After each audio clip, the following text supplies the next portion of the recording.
পাপিয়া। আজকে আমি একটু কাসুন্দি করে দেখাবো। এই জন্য আমি একটা আম, একটুখানি আদা, দুটো মতন কাঁচা লঙ্কা, তিনটে মতন কাঁচা লঙ্কা, আর অল্প একটু গোলমরিচ, আর 3 চামচ হচ্ছে কালো সর্ষে, 2 চামচ সাদা সর্ষে ভিজিয়ে রেখেছিলাম, আমি কেটে নেবো।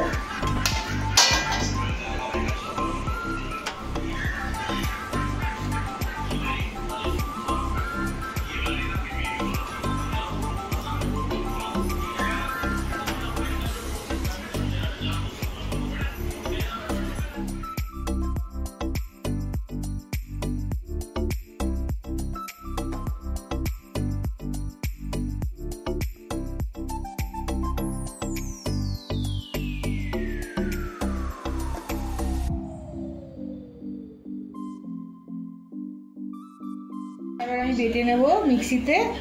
এই আমটা দিয়ে দিলাম, সর্ষেটা ভিজিয়ে রেখেছিলাম, ওই সর্ষেটা দিয়ে দেবো।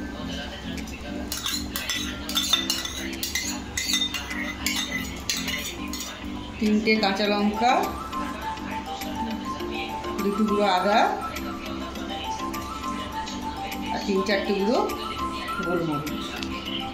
এটা আমি এবার বেটে নেব। আমি কড়াইটা গ্যাসে কড়াই বসিয়ে দিয়েছি।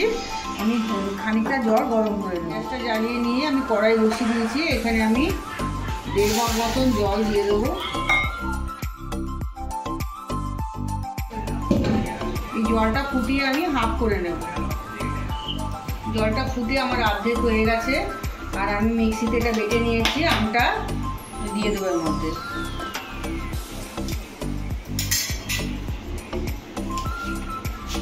এর মধ্যে আমি হলুদ দেবো 2 চামচ কালার করার জন্য।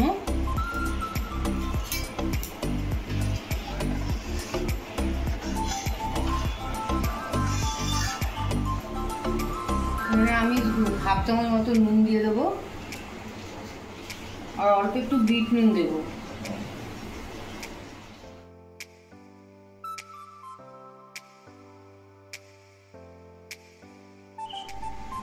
আমার কাসুন্দিটা একদম রেডি হয়ে গেছে। আমি গ্যাসটা নিভিয়ে দিয়েছি। এ দেখুন,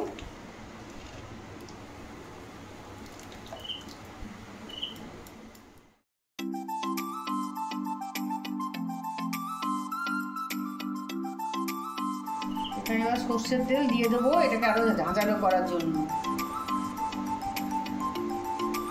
আমি কাসুন্দিটা সংরক্ষণ করে রাখার জন্য 1 চামচ মতন ভিনেগার এখানে দিয়ে দিলাম। আমার কাসুন্দি একদম রেডি হয়ে গেছে। এটা ঠান্ডা হয়ে গেলে আমি বোতলে ভরে রাখবো। কাসুন্দিটা ঠান্ডা করে আমি বোতলে ভরে রেখেছি। কাসুন্দিটা কেমন হয়েছে আরেকবার আমরা দেখিয়ে দিচ্ছি ভালো করে।